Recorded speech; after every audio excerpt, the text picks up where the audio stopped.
Kaixo, ehunekoak lehen hezkuntzan ikasitako gai bat da.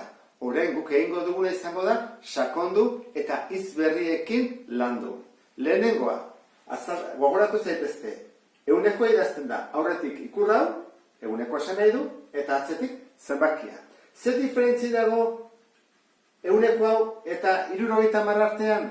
Hau dela osoa eta hau da zatia. Beti da osoa, zatia, osoa, zatia. Eta nola idazten da hori? Arrazoi bat denez, idazten da osoa behan, 100, eta goian 70 zatia. Eta proportzio baten hasiera da, esan nahi duena da. 100 bakoitzeko 70.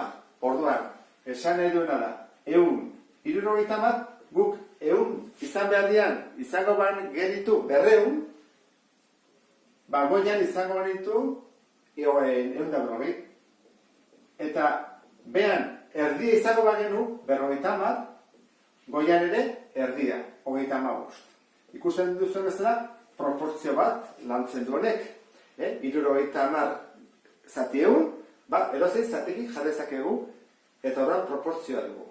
Horra hori da bat, eta bestetik, hau azaldu daiteke baita ere, amartar moduan. Orduan, zer egin behar da? Amartarrak, zatiketa bat egin, eta zati 100, gogoratu zaitezte, koma mugitzen da 2, 2 zero ditulako. 1, 2, orduan geritzen da, 1, 2, 0,7. Horrek esan nahi du, hiruak baliokideak direla. Guk erabili dezakegu. Ehuneko 70, 70 zati 100, edo 0,7. Ehuneko 15 esan nahi du. 100 bakoitzeko 15. Horren, hau da osoa, eta hau da zatia. Eta zatiketa egiten badut, 2 mugitzen da, eta izango nuke horrela. Eta azkenekoa, da 5. Eta ehuneko 5. Horren, jarriko dut 5 zati 1, eta 2 mugitu behar ditut, eta horren bai, gertatzen da, 1, 2, 0 bat jarri behar dudela hemen, horren da, 0,05. Hori dira ehunenak. Horren, hau ulertuta, 2 problema ditugu, batetik, amartarratik ehunekora pasatzea, eta bestetik, zatikitik ehunekora. Ze hau, oantxe landuko dugu, baina praktikatuko dugu behikoz. Horren, nola atatzen zaizuen. Nik egin aurretik, pentsatu zuten, nola pasa? Lehenengo, ingo duguna izango da, zatiki moduan jarri, alderantziz.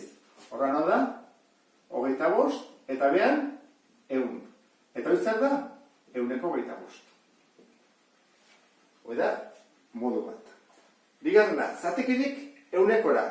Hemen, lehenengo jakin behar dugu, zatiki moduan, baldin badago, amartarra pasatzea. Horren zer egin behar da, zatiketa bat behar dugu. Egin behar dugu zatiketa, 6 zati 15. Beti atako da, 0, 0, doan, bai jarrezaket, 0 bat. Zenbana, launa. Lau biderra 15, 70. Orduan, hau da, berdin, 0,4. Orain, bai, pasa ezaket, zatikia, baina izendatzenea ehun duena. Hoi da importantea. Orduan, goian jarriko dut 40, komata gero, 2 jarri bat delako, eta behan, 100. Eta orduan, zen bada, ehuneko 40. Kontuz honekin, hau da, 40, eta hau da, pasatzeakoan 0 batekin. Eski, 2 jarri behar komata gero. Eta azkena, ehunekotik amartarra hau ja ikasi dugu, horrein izango ditzake zatiki moduan jarri, goian 75 zati 100, eta azkenekoa da zatiketa egitea. 2 mugitzen da, orduan, 2, 0, ikusten ez duen bezala. Horrein, goazen ikustea, bigarren ariketak nola egiten dira.